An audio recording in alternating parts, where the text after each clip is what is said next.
What's up guys, Omni here. You guys know how it goes, another day, another video. Last night I tweeted I slate what recent news topics, tweets, videos y'all want me to talk about tomorrow. And guys, let's start today's video with some good energy and some good news. My boy Bayou Laksana said, Gigguk is officially a married man. My boy Garnt and Sid finally got married. There's a tweet right here that says Mr. and Mrs. as of June 6th. There's a picture of my boy Garnt from Trash Taste Podcast and Sid getting happily married. They've been together for quite a while now. And I don't know exactly how long, but yeah, they finally got married. The tweet is already at 285,000 likes, and you can see all the people in here. You got Zentreya, you got Bao, you got Jacksepticeye, you got Iron Mouse, you got Professor Lando, you got everybody in here extremely happy for the marriage. Earlier today, Garnt posted this quick picture. POV, you're Shinji at the end of Evangelion. Congratulations. That is so cool. They actually have the squad here IRL. Thank you all. Oh man, that's beautiful. That's absolutely beautiful. Unfortunately, guys, all good things come to an end.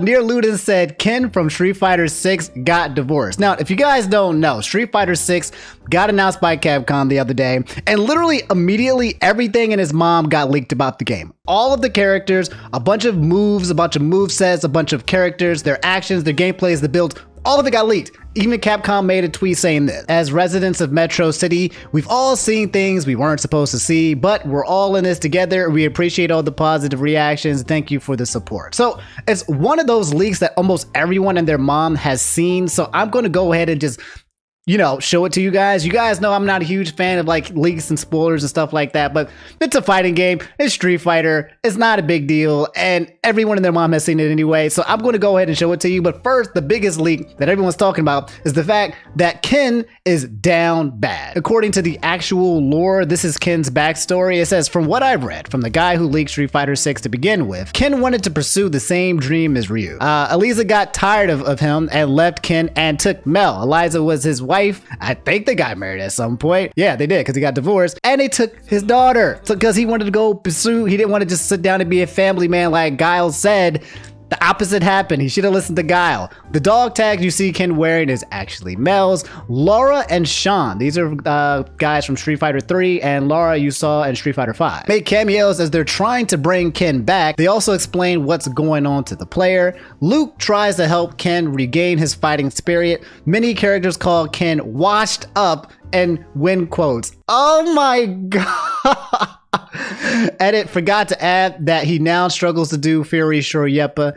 Yikes. So Ken is actually washed up in Street Fighter 6, and I don't know why, but that is so interesting and so hype. There's been a lot of mixed reviews about people complaining about it being a good thing or a bad thing, but I like it. I like the lore into it. It makes it very interesting, and I'm pretty sure a lot of people are going to play Ken. And in terms of the characters that have been leaked for Street Fighter 6, the entire cast, I will list them out to you right now. And again, this is a little bit of an alert. If you don't want to see it, then you can just switch to the next section. But here, you got my boy Ryu looking good. You got my boy Ken looking, I guess, washed up, not able to do a freaking Shoryuken anymore. And I guess maybe Luke is taking his place, but maybe he's not going to let to. I don't know. You got your boy Zangief. You got Dhalsim right there. You've got Honda. You've got Blanca, who looks really cool. I always like the different iterations of Blanca. This Blanca looks really cool. You got Guile, and you got my girl Chun-Li. Moving on, you got my girl Cammy. A lot of people were upset because Cammy right here wasn't wearing her like one-piece suit so you can see all of her legs or something like that. But you know daggone well they're going to show it. And plus, look at the abs on that. You got DJ, which is pretty high. You love me some DJ. Rashid, oh man, Rashid is back in the game. And Jury, Jury, And then right here, here's the new characters. I don't even feel like finding the English names for them. You don't even need to worry about it. This is just what they look like so that you can keep a little bit of spoiler where they're. But you got to go right here. I don't know what she has on. Kind of looks like indigenous with the arrows and everything. Maybe she's familiar with T-Hawk. Maybe you got this dude in this big old suit, white everything, and black gloves. I don't know who he is, but it looks interesting. You got mommy right here, over here dancing with the hair. You got this lady with some claws, AKI. She looks absolutely terrifying. You got Luke right here. We talked about him already. And you got Jamie too. They were both in the trailer. Both of these guys are new members, and they're kind of the showcase for the new members. You got this mama, I believe mama or not mama or daddy. I don't know. But absolutely, I think this is mama for real. Absolutely terrifying. Huge. Going to give Zangief a run for the money.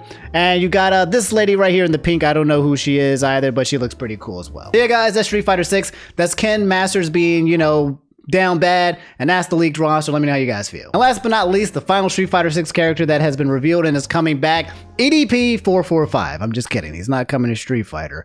JJ Hating said EDP came back to YouTube. Again, I think this is the second or third time. I wonder how long his channel will last before YouTube hits him with the ban evasion. You guys know EDP445. We've talked about him several times, okay? This is the cupcake dude, the guy that got caught trying to go meet up with some little girl, and then there was an entire documentary about it basically exposing him, and then he got ejectocitocuzzled from YouTube and every other platform except for, I think, TikTok. And now he's trying to come back to YouTube again. He's already trying to start his own website. He's done so many things to return, and now I think he just thinks that with time, people will just forget his existence. Like he just slowly just creep back into YouTube, and everyone's gonna be like, oh, I wonder who this guy is. EDP4457? Oh, I've never heard of him before. No, he's back, and yeah, I'm curious to see what's on his YouTube channel. He's got about 7,000 subscribers, and he's got a few videos up. Howie Roseman is a snake. Thank God for Camille Vasquez. 2022 Eagles schedule prediction. Why are you anti-gun? Man dies in a head-on collision while getting cock sucked. Pay me my money. I think I actually heard about that article. Throwback. I flooded the toilet at Chipotle and fan hooked me up with free pizza. So he's making content again. And I'm now very curious to see what the comment section is like. Here's the video and a beautiful still image of the young man right here. Howie Roseman is a steak. It's got about 1.6 thousand K likes and 675 likes on there. Dislikes versus likes. That's what I said. Anyway, I'm not going to play the video because it's literally just him doing, hey guys, it's EDP445, and he starts cursing like 50 million times, and that's the facet that he usually makes his videos. In the comment section, we could say, here, even if we could forgive what he did, this guy isn't the same. His I don't give an F attitude is confident is gone and has been gone ever since he's been caught. This tweet here says this dude has absolutely no shame and self-worth. This person said this must be an amazing video because there's no dislikes, which I just kind of expressed. Somebody said, how many times do we have to teach you this lesson, old man? This person said the amount of fear in this guy's voice, and how does this man just can't stop coming back? Like just constantly non-stop coming back. And I guess apparently in this video, he's not his normal self. EDP445 is a ghost of his former self, maybe because he knows like in a few days he's going to get ejectocitocuzzled from YouTube again due to ban evasion. Hey guys, it's been about 5 or 6 days since his channel's been up, and we shall see how long it stays up. So guys, we need to talk about MatPat getting canceled again.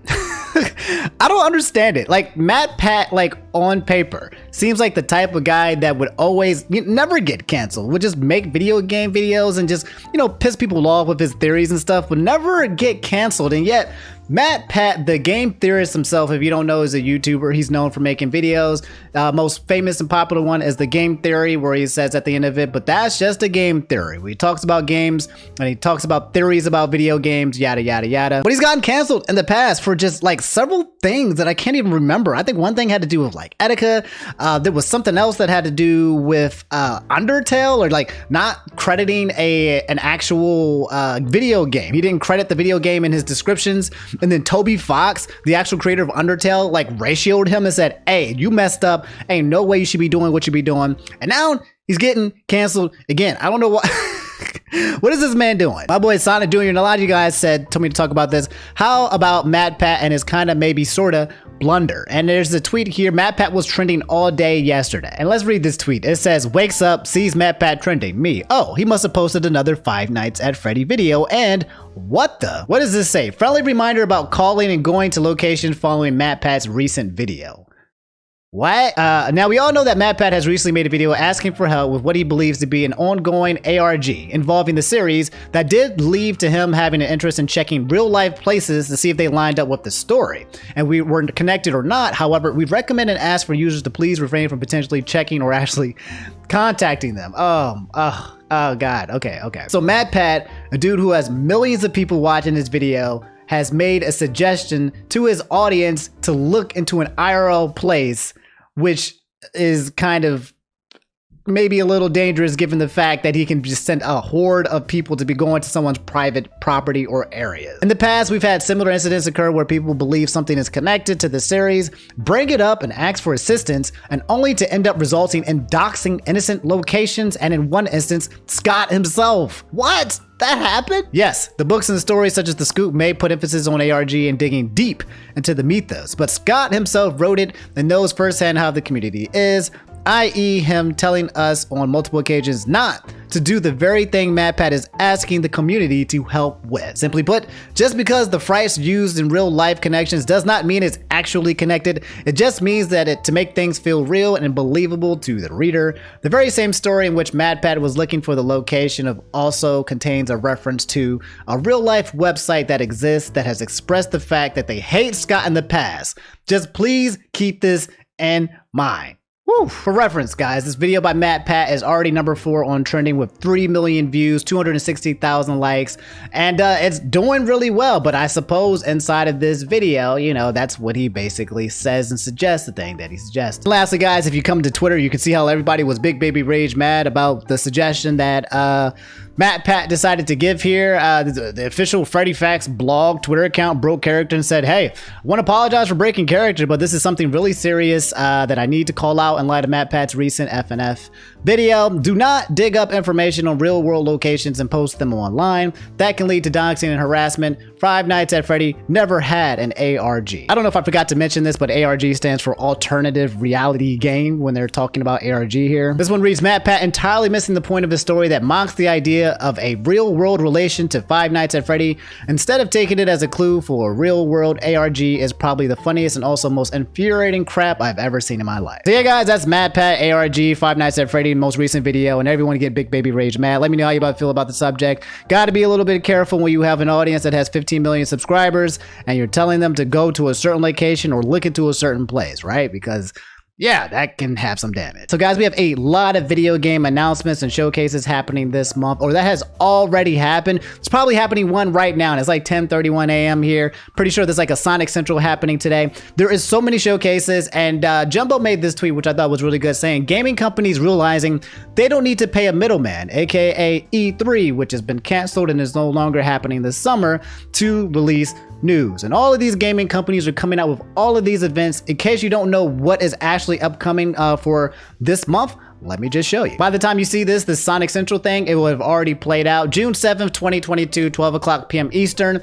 Tune in for a sneak peek at some of our upcoming projects, partnerships, and events happening in 2022. So Sonic has already been releasing a bunch of footage for Sonic Frontiers. They released gameplay footage where you can just, you know, watch him run around in the mechanics of the world, the open world space. And then they released another one where they show like some of the action and the fighting. So I don't know what they're going to show. Maybe they're going to re-show things that we've already seen. Maybe they're going to show some new things.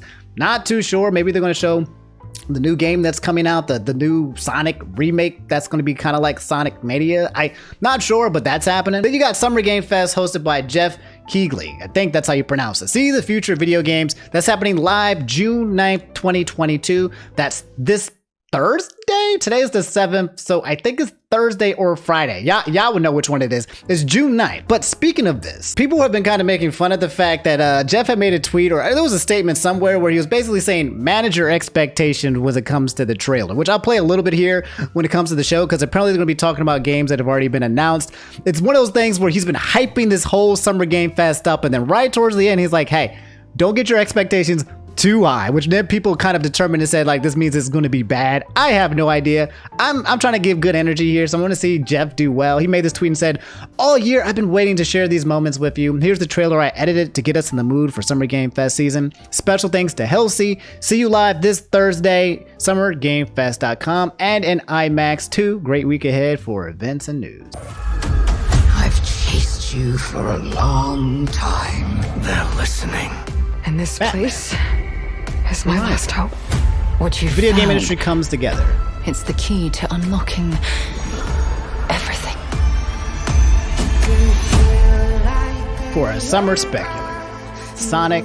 So wait a minute, is this like Is this like an animated movie? I don't know if you guys are old enough to know, but us kids, when we were younger, like back in the day, all we did was make animated movies, animated anime, but then you put in a song and then you make a trailer and stuff. Is it like this, but for like gaming? Because it sounds like Jeff actually made this himself, because it kind of similar to that. I'm guessing that Jeff was in the same boat. Yeah, this is definitely what it is. It's... I noticed... Ooh, Robin! Street Fighter. League of Legends. Okay. I like this song. I like this song. I know it's getting copyrighted, so that's why I'm talking over it.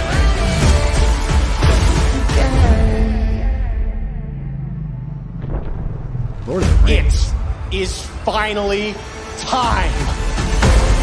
From the producers of the Game Awards, which is still going on, by the way. Man, Jeff doing a lot of big things. He took over summer, and now he took over winter. Comes summer and new gaming celebration. It looks good. Okay, I'm going to stop because we pretty much get the point, and I'm pretty sure I'm going to get copyright strike for the music or whatever he's using. But Jeff Keighley Summer Game Fest right there. Also, another showcase, Capcom showcase happening June 13th. That is next Monday at 3 o'clock p.m. What is Capcom going to show?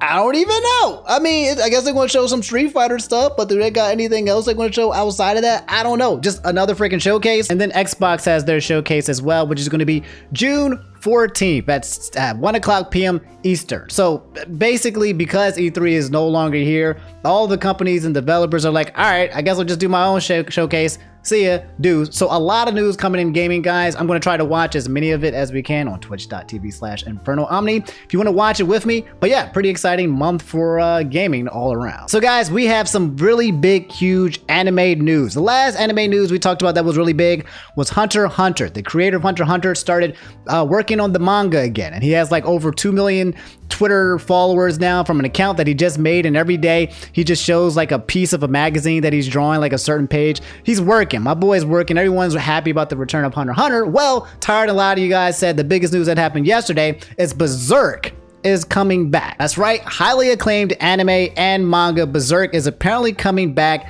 If you guys don't know, it's a very, very popular anime, and the person who actually created it, Kentaro Miura, or is it Miura, one of those two, he passed away not too long ago. Rest in peace. But apparently they're trying to revive it. This tweet from Berserk Project said, "To our readers," and it's a pretty long statement. I mean, if I'll read it for you guys just in case you guys want to know it. I mean, what else are we going to do here? It reads, "To our readers, we will resume the serialization of Berserk. Please accept our apologies for the long wait before we could make this announcement.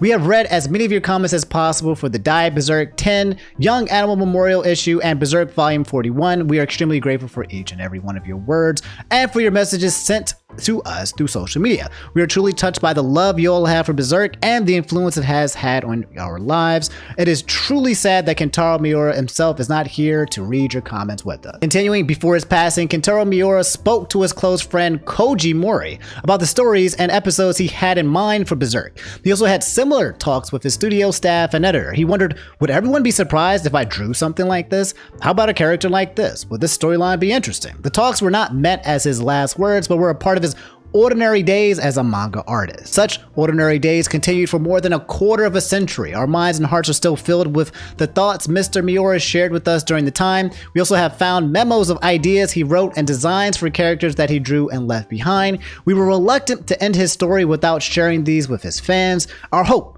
is for everyone to read the last episode that we have put together until the very last frame. So they're basically saying like, hey, we want to try to take back some of the remnants, some of the things that we've heard him say that he wanted to work on, Kentaro, and bring it all together in like one final episode, one kind of wrap up of all of the things that he didn't actually get to produce that he kind of felt like that he wanted to. Whether he was going to do so or not, we don't know.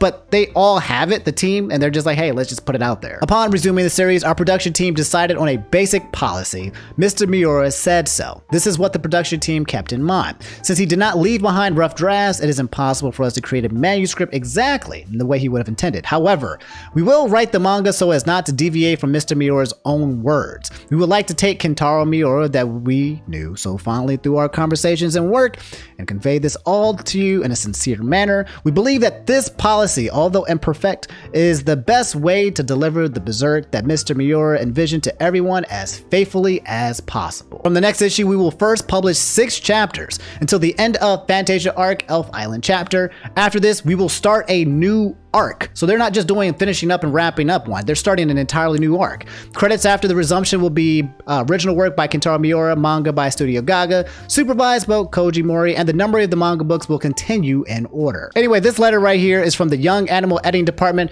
There was also a letter here from Koji Mori, who I believe is a part of the team for helping to draw Berserk. But yes, both of them seem to be on board with continuing Berserk's legacy. There's a lot of mixed reviews about it too as well. Some people were kind of like, hey, it's not actually him, so the fact that you guys are continuing it is kind of sus. I don't know if they like it. There's mixed reviews. A lot of people were ecstatic and happy to get more Berserk because Berserk is Berserk. It's just people maybe might be a little bit worried that it might be not, authentic or original to what it was in the beginning without him because he's not here. So I can understand both sides. But all in all, the general consensus seems to be a lot of people being very excited. And to wrap up anime news, my guy Unwhat said One Piece by Ichiro Oda, our boy, said he will be on break for 4 weeks to prepare for the final arc of One Piece. It will break from Weekly Shonen Jump issue 30 to 33 and will resume 34 out of 2022 in July 25th, basically saying that the Wano arc, aka the most current arc of One Piece, which has been absolutely fire, has come to an end,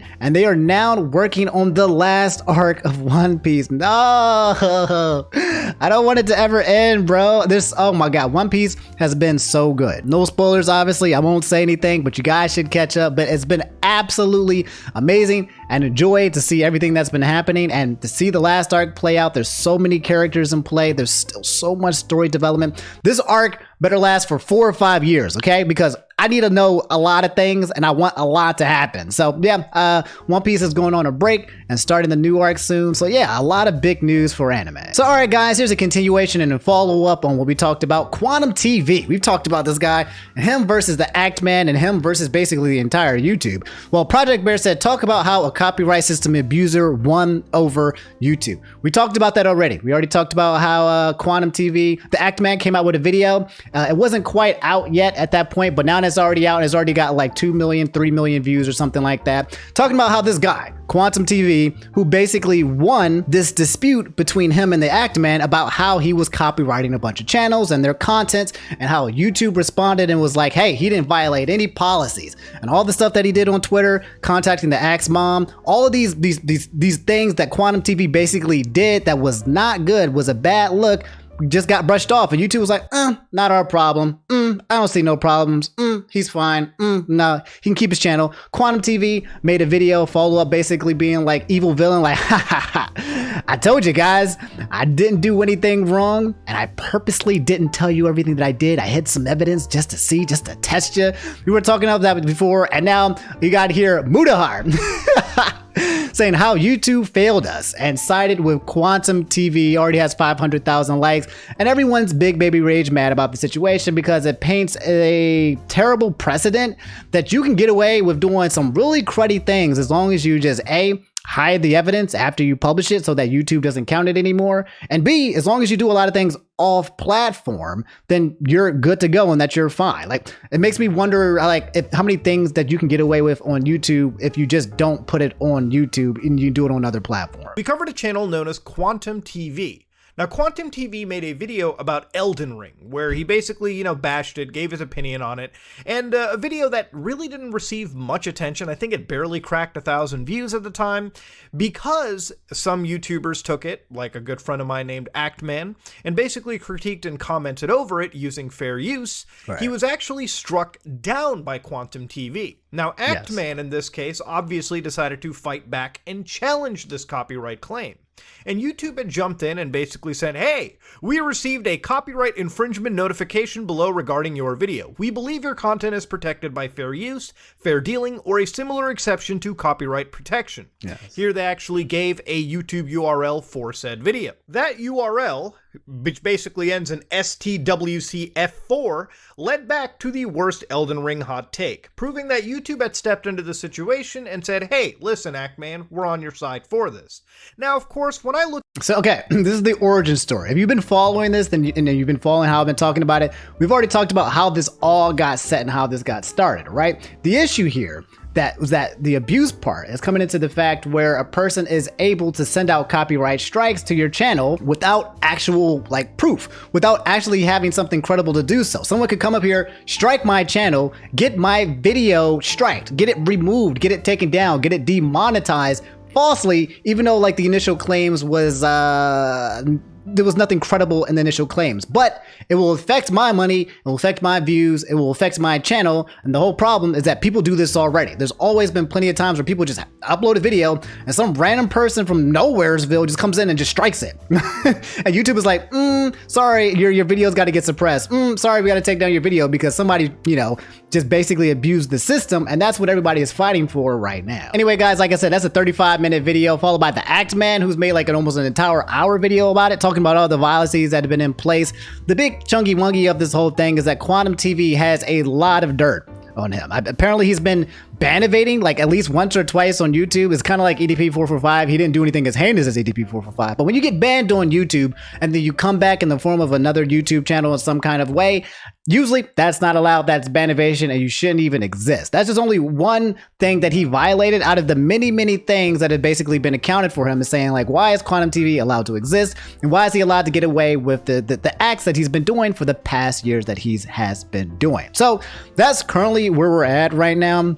The whole dark age of YouTube, and the Act Man talking about how this guy is allowed to exist, and Mudohar and a lot of commentary channels been like, this is actually messed up how YouTube failed us. And I mean, there's got to be something in place to protect the creators from, you know, malicious copyright strikes. Okay, otherwise it's just going to go unchecked. Everyone's going to follow the same diagram and be like, look, I'm going to strike your channel because I saw QuantumTV do it and I saw the way that he did it, and I'm just going to copy it, and then there ain't nothing you're going to do because YouTube is going to follow the same precedent. They're not going to punish me, but then also not punish QuantumTV as well. So we can just basically, this is how we can abuse YouTube's copyright system.